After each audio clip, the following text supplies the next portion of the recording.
Pemirsa, polisi kembali melakukan olah TKP lanjutan di kamar kos tempat diplomat yang tewas terlakban.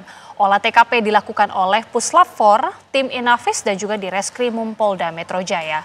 Kapolri meminta anggota bergerak maksimal agar kasus yang ditunggu publik segera bisa terungkap.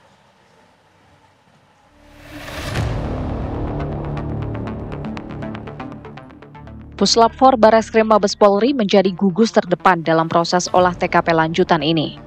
Fokus utama tim adalah mengumpulkan dan menguji barang bukti secara ilmiah seperti minuman, makanan hingga benda-benda mencurigakan di sekitar korban. Uji forensik pun dilakukan secara mendalam meliputi pemeriksaan toksikologi. Lingkungan TKP juga tak luput dari pemeriksaan detail untuk menelusuri jejak-jejak lain yang bisa menjadi petunjuk penyebab kematian korban. Sementara dalam rekaman CCTV terlihat Arya masuk ke dalam kamar sekitar pukul 11 malam pada hari Senin 7 Juli 2025. Tidak ada gerak-gerik mencurigakan dari sosok Arya. Selasa pagi, keesokan harinya Arya sudah ditemukan tewas dengan kepala terlilit lakban. Kapolri Jenderal Listio Sigit Prabowo menegaskan institusinya akan bergerak cepat dan profesional dalam mengungkap fakta-fakta di balik kematian tersebut. Ya tentunya diminta atau tidak diminta, Polri tentunya akan melakukan penyelidikan mendalam. Tentunya apabila sudah kita temukan bukti-bukti dan saya minta untuk anggota juga bergerak maksimal agar segera bisa terungkap karena memang ditunggu oleh publik, ditunggu oleh masyarakat. Penyelidikan akan dilakukan dengan menyeluruh tak hanya berdasarkan laporan resmi tetapi juga karena adanya atensi publik yang tinggi. Tim TV One mengabarkan. Kami dilahirkan untuk menjadi besar tanpa melupakan akar. Untuk menjadi yang terdepan tanpa melupakan arti kemanusiaan. Untuk memberikan arti tentang dedikasi dalam memaknai hidup dan mewujudkan mimpi. Karena komitmen adalah segalanya bagi kami.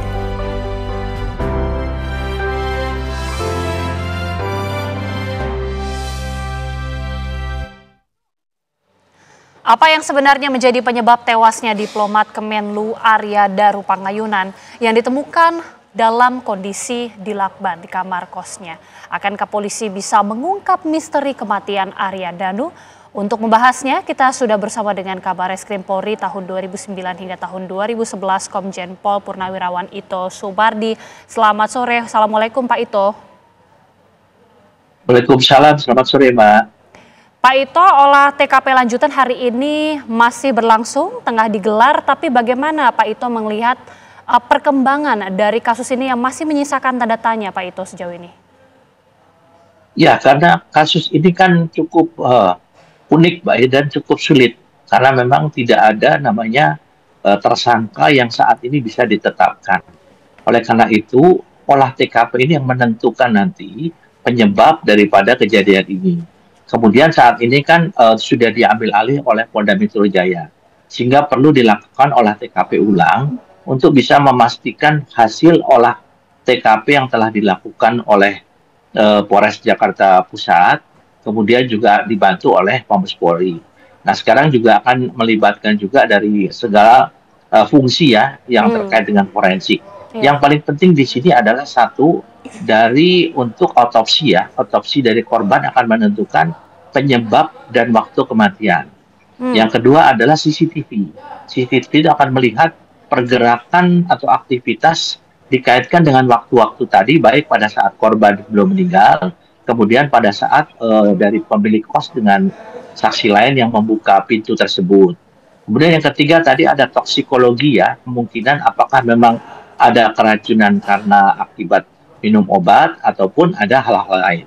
Nah, satu hal yang mungkin sudah ditemukan adalah dari sidik jari. Sidik jari kan yang ditemukan pada lakban tersebut adalah sidik jari korban. Namun demikian tentunya di sini polisi harus lebih cermat ya. Pasti lebih cermat karena untuk melihat kemungkinan-kemungkinan lain. Apakah ada yang mungkin pihak lain yang terlibat dengan untuk masalah pemasangan lakban tersebut. Kemudian kan kalau saya lihat di sini adalah sistem pengamanan dari rumah kos itu Iya. sangat baik ya, mereka menggunakan Cukup alat ketat ya? elektronik. Ya, cukup ketat sehingga ini pun juga akan menjadi bahan pemeriksaan. Satu hal lagi adalah rekam jejak digital dari alat-alat komunikasi yang dimiliki korban, baik HP maupun komputer kalau ada ya. Tentunya ini akan ditelusuri. Nah, Pak Kapolda Metro Jaya telah berjanji kurang lebih sepekan akan menyampaikan hasil dan kesimpulan. Sehingga untuk masalah ini saat ini masih terlalu dini kalau kita bisa menyimpulkan apakah penyebab kematian itu pembunuhan ataukah ada tindak pidana lain yang dilakukan oleh orang lain. Saat ini saksi-saksi yang diperiksa sebatas saksi-saksi baik pemilik kos maupun orang-orang yang ada di sana ya. Saya kira pendalamannya di situ Mbak yang sedang dilakukan. Karena tidak ditemukan barang-barang yang milik korban yang hilang. Jadi ini ada sesuatu juga yang menjadi satu dasar kesimpulan nanti motif daripada terjadinya kematian tersebut. Demikian. Ya, sejauh ini kan olah TKP sudah beberapa kali dilakukan dan kemudian kita juga melihat ada sejumlah alat bukti, barang bukti yang sudah dikumpulkan pihak kepolisian termasuk juga CCTV ini yang juga banyak beredar dan tadi kita juga hadirkan di layar kaca untuk pemirsa. Pak Ito melihat CCTV ini sudah dihadirkan dan ada pernyataan juga dari Pak Ito, ada kecurigaan terhadap beberapa orang yang muncul di CCTV tersebut. Ini bagaimana menelusuri lebih lanjut terkait CCTV ini? Ya itu, Pak. Tadi tentunya dari hasil otopsi kan akan ada kesimpulan penyebab kematian dan juga waktu kematian. Nah, kemudian ada aktivitas yang dilakukan orang yang membuka pintu. Ini tentunya akan menjadi pertimbangan dari penyidik, waktu kematian dengan waktu orang itu masuk. Kemudian juga tadi saya sampaikan juga bahwa dari rekam jejak digital ya, alat-alat komunikasi baik HP maupun komputer itu pun menjadi fokus daripada penyelidikan. Sehingga di sini pihak kepolisian harus cermat betul karena kalau misalnya kesimpulan itu kan bukan berarti untuk memuaskan orang lain atau mengecewakan orang lain, tapi harus berdasarkan bukti-bukti yang bisa dipertanggungjawabkan secara saintifik.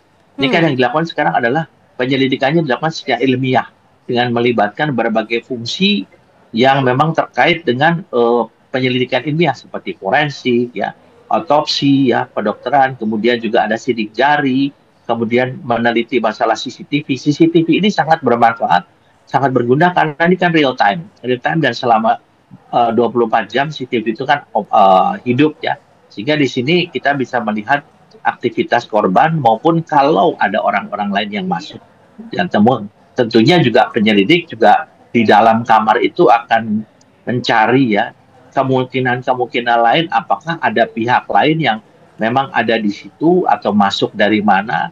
Saya yakin teman-teman penyidik sudah melakukan hal tersebut. Demikian, Mbak. Iya, CCTV ini kan sebenarnya sudah ada, Pak Ito, sudah ada CCTV malam hari, kita hadirkan juga, kemudian juga pagi hari, dan sebenarnya sudah banyak bukti-bukti yang dikumpulkan, termasuk juga sidik jari. Tapi apa yang sebenarnya menjadi kendala begitu ya, mungkin berdasarkan pengalaman Pak Ito, bagi pihak kepolisian untuk bisa menyimpulkan, karena kan sebenarnya bukti-bukti ini sudah cukup banyak, Pak.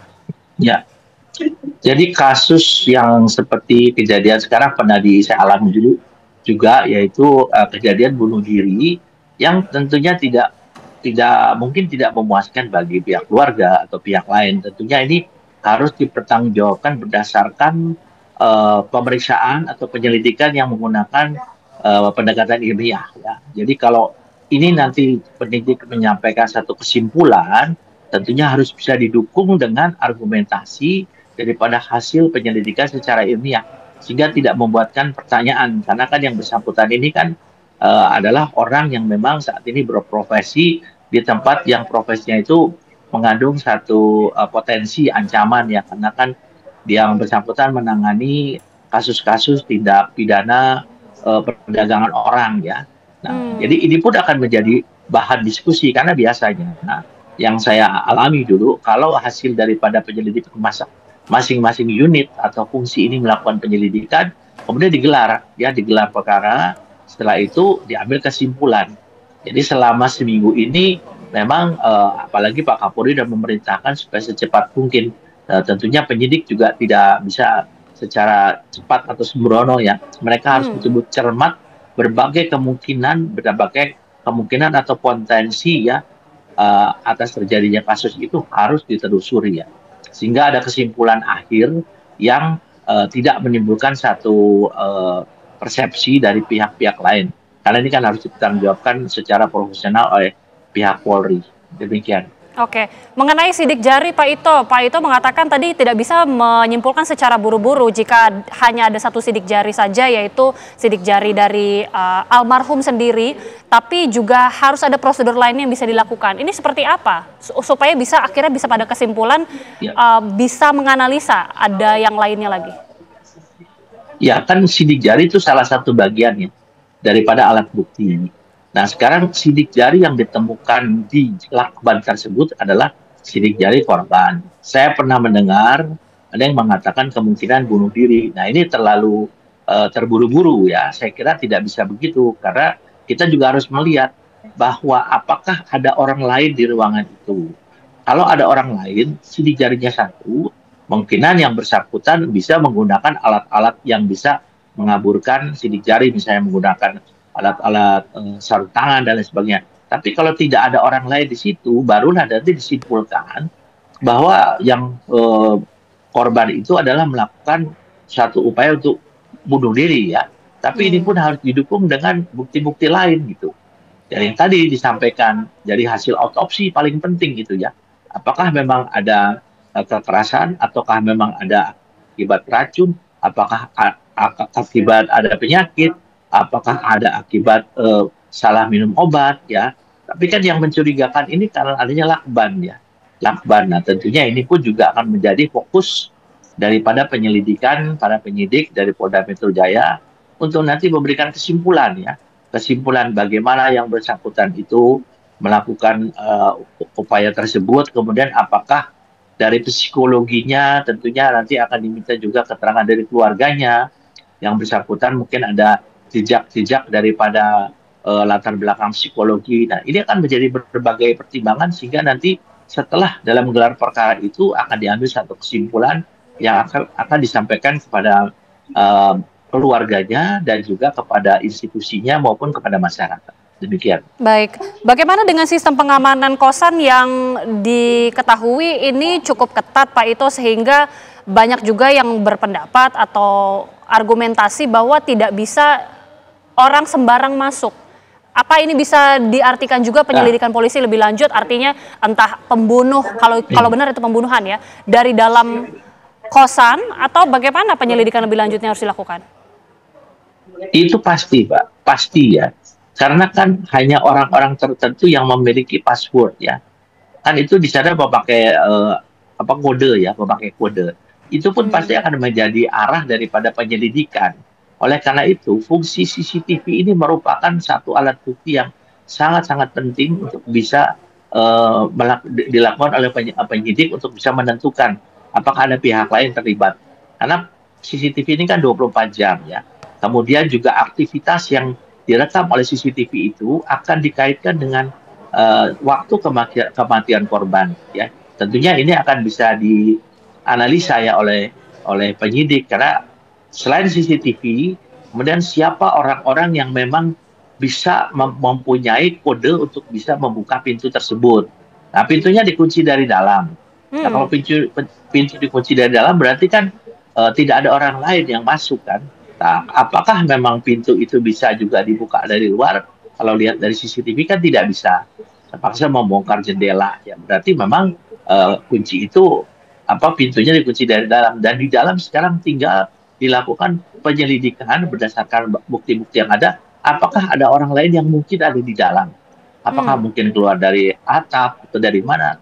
Saya yakin teman-teman itu sudah melihat kemungkinan lain bisa terjadi di dalam ruangan tersebut. Ya, misterinya ini kan ada di dalam ruangan, tapi yang sangat membantu adalah CCTV.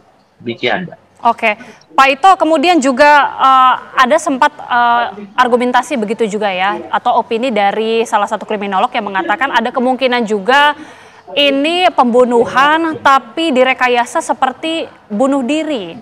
Berdasarkan pengalaman Pak Ito, bagaimana kemudian pembuktian jika benar kasus ini terjadi seperti itu? Kan ada faktor-faktor lain yang mendukung ya pernyataan tersebut. Kalau memang kamarnya itu dilengkapi dengan alat ya atau kunci yang tidak mungkin dibuka oleh orang lain dan terkunci dari dalam, ini akan menjadi pertimbangan ya. Kan ada juga bisa mungkin orang melakukan kemudian keluar dari ruangan tersebut dikunci. Nah, kita bisa lihat nanti dari CCTV, aktivitas yang ada di CCTV itu sangat menentukan apakah ada pihak lain yang bisa dilibatkan untuk kasus ini. Yang kedua adalah dari hasil otopsi, Mbak. Dari hasil otopsi kan bisa menentukan apakah ada kekerasan, apakah ada tanda lain seperti keracunan. Kan sekarang sudah dilibatkan ahli toksikologi ya, toksikologi nanti akan menentukan apakah memang ada obat-obatan yang menyebabkan kematian ataukah ada racun. Saya kira nanti akan menjadi salah satu bahan penjelasan pendukung penjelasan daripada kesimpulan yang akan disampaikan oleh penyidik Polda Metro Jaya pada waktunya. Oke, ini kita tentunya masih menunggu hasil olah TKP, tapi berdasarkan mungkin bukti-bukti yang kita sama-sama amati, Pak Ito, kemudian juga temuan-temuan sejauh ini, apa saja dalam pengalaman Pak Ito ya, penyebab-penyebab kematian apabila melihat bukti-bukti yang ditemukan saat ini, apa saja penyebab kematiannya? Yang jelas penyebab kematian ditentukan oleh kedokteran kehakiman ya, di sana hasil otopsi. Apakah karena dia tidak bernapas, ya mungkin kalau orang ditutup hidungnya kan tentunya kan akan menyebabkan kematian ya, karena dia tidak bisa bernapas, ataukah keracunan, ataukah mungkin yang bersangkutan melakukan sesuatu yang bisa disimpulkan bahwa yang bersangkutan itu melakukan satu perbuatan bagi dirinya sendiri atau bunuh diri ya. Nah, ini pun juga akan menjadi sesuatu kesimpulan yang harus bisa didukung dengan hasil olah TKP, hasil daripada uji forensik, dan hasil pemeriksaan saksi-saksi ya Mbak ya. Jadi saya kira itu pengalaman saya untuk kasus ini memang spesifik, karena dari segi pengamanan TKP-nya itu sedemikian baik ya. Kecuali kalau misalnya TKP itu banyak orang, ini kan nggak ada orang ya. Kemudian dari hasil CCTV kita juga bisa melihat aktivitas korban maupun aktivitas orang lain pada saat membuka. Nah, nanti akan dihubungkan ya, dikaitkan antara permintaan bahwa yang bersangkutan tidak menjawab telepon, sehingga ada kekhawatiran ada apa-apa. Nah, itu pun akan dihitung waktu-waktunya. Jadi di sini ada pendekatan menggunakan waktu ya. Jadi kemudian ada pendekatan juga melakukan kapan waktu kematian ya, kemudian penyebab daripada kematian apa, dan juga aktivitas apa yang dilakukan oleh almarhum atau korban, termasuk aktivitas lain yang mungkin terkait ya. Di sini hanya dua yang saya lihat ya, bahwa ada aktivitas korban yang mungkin sedang mau mandi atau apa, tapi tidak ada tanda-tanda sama sekali yang mencurigakan. Yang kedua, pada saat membuka jendela tersebut. Nah, kenapa dibuka jendela tersebut? Tentunya ada sistem yang tidak bisa dibuka oleh orang lain untuk membuka pintu itu. Ya, saya kira itu yang mungkin akan menjadi fokus daripada penyidik, Pak. Baik, kita akan nantikan bagaimana perkembangan dari kasus ini, tapi terima kasih sekali lagi Kabareskrim Polri 2009-2011, Komjen Pol Purnawirawan Ito Sumardi sudah bergabung bersama kami. Terima kasih Pak Ito. Selamat sore. Terima kasih, Pak.